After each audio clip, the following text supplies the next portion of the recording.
Tanggal 17 November 2015, Maulana Sa'ad mengumpulkan seluruh kaki tangannya di markas Nijamuddin, dan di hadapan mereka beliau berkata, tidak ada pembentukan syuro di sana, yaitu di Rewin. Saya sangat dihinakan di sana, di mana ada sebagian Karkun Delhi yang ikut-ikutan di dalamnya. Kalian harus memboikot mereka dan para pengikut mereka.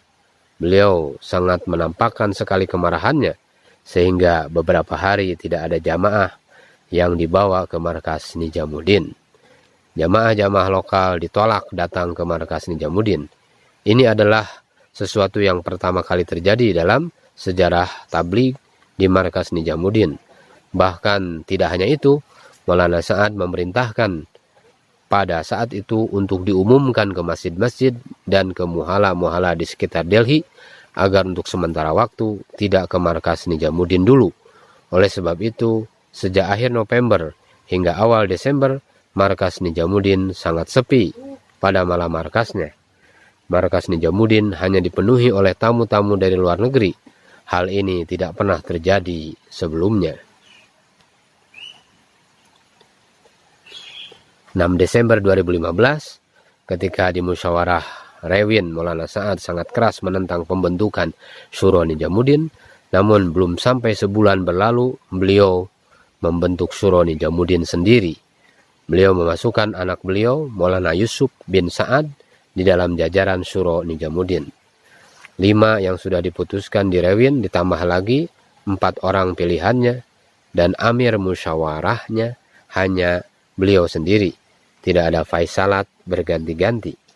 Susunan syuro yang dibentuk oleh Maulana Sa'ad ketika itu adalah: pertama Maulana Sa'ad, yang kedua Maulana Ibrahim Deula, yang ketiga Maulana Yakub, yang keempat Maulana Ahmad Lat, yang kelima Maulana Juhairul Hasan, yang keenam Maulana Yusuf bin Sa'ad, yang ketujuh Maulana Abdus Sattar, yang kedelapan Miyaji Azmat, yang kesembilan Dr. Abdullah Alim.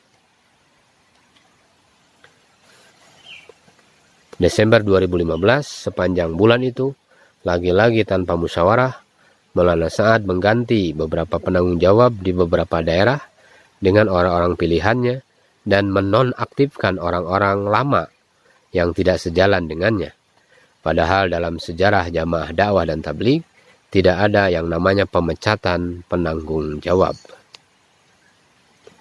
Muncul isu dan fitnah lain yang dihembuskan oleh kaki tangan Maulana Sa'ad, bahwa orang-orang Gujarat termasuk Maulana Ibrahim Deula, Maulana Ahmad Lat, dan yang lainnya ingin menguasai markas Nijamuddin dan merebut kekuasaan dari Maulana Sa'ad.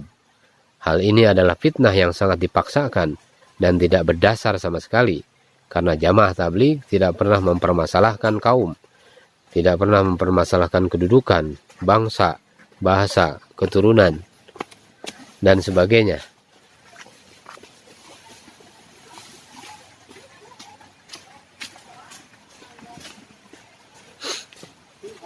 Suatu ajaran yang sudah berpuluh-puluh tahun telah mendarah daging dalam seluruh pekerja dakwah di seluruh dunia. Sejak saat itu, bohong, dusta, fitnah, memutarbalikkan fakta, dan kekerasan sudah menjadi kebiasaan kaki tangan Maulana Sa'ad.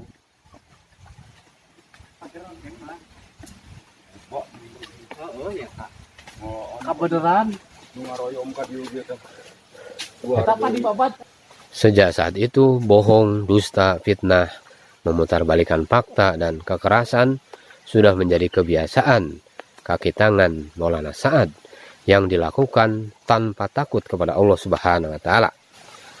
Peristiwa demi peristiwa terjadi, sehingga menjadi aib yang luar biasa bagi jamaah dakwah dan tabligh secara umum.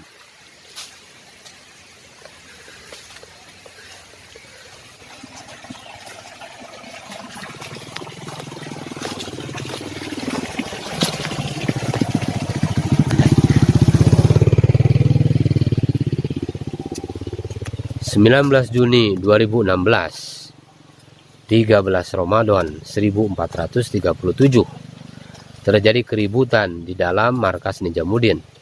Pelakunya adalah para gangster Khadim Maulana Sa'ad yang telah menguasai markas Nijamuddin. Dengan rencana yang rapih, lebih dahulu mereka mengirim orang-orang luar negeri keluar Tashkil dan yang selebihnya tidak boleh turun dari lantai atas. Pintu gerbang depan dikunci dari dalam. Saat itu jamaah baru selesai iftar. Tiba-tiba seratusan orang gangster yang sedang khidmat itu menyerbu dan memukuli dengan tongkat siapapun yang dianggap tidak sejalan dengan Maulana Sa'ad. Tidak ada lagi akhlak, ikram, kasih sayang, mahabbah dan memuliakan orang muslim. Beberapa kamar masyaikh diobrak-abrik hingga hancur perabotannya. Tidak kurang dari 15 orang menyerbu rumah Maulana Juhair dan merusaknya. Pintu dipukuli hingga hancur. Ada yang menyerbu ke lantai 1, di mana terdapat deretan kamar Maulana Yakub dan Maulana Ibrahim Deula. Ada 2 kamar di deretan kamar tersebut yang dihancurkan kunci gemboknya dan hilang segala isinya, termasuk kamar tamu Maulana Ahmad Lat. Sesuatu yang belum pernah terjadi dalam sejarah markas Nijamuddin yang berpuluh-puluh tahun senantiasa dipenuhi dengan cahaya keruhanian dan ketentraman, tiba-tiba menjadi panas, brutal, dan tidak terkendali. Cahaya itu berganti menjadi luapan emosi, cacian, dan makian. Sangat jelas iblis dan setan menguasai para pelakunya. Darah berceceran di mana-mana. Korban-korban bergelimpangan. Keluarga para masyaikh meringkuk kengerian. Jeritan para wanita dan tangisan anak-anak ketakutan terdengar dari dalam komplek markas Nijamuddin. Maulana Juhair sendiri tidak bisa keluar sekedar untuk mengimami di Masjid Quraisy. Sampai-sampai tidak ada yang berani keluar untuk sahur pada malam itu di markas Nijamuddin. Dan kebrutalan belum terhenti. Tidak hanya di dalam masjid, para perusuh itu langsung menuju jajaran toko-toko di luar Masjid Banglawali Nijamuddin. Setiap toko yang berhubungan dengan Gujarat atau milik orang Gujarat maka akan dirusak dan dihancurkan. Keributan tersebut menyebabkan beberapa orang terluka dan dilarikan ke rumah sakit. Bahkan beberapa orang sangat parah sehingga harus masuk ICU. Sungguh biadab dan berdosa besar para pelakunya dan orang yang menjadi otak segala kebrutalan ini. Polisi datang. Masjid Banglawali ditutup untuk sementara.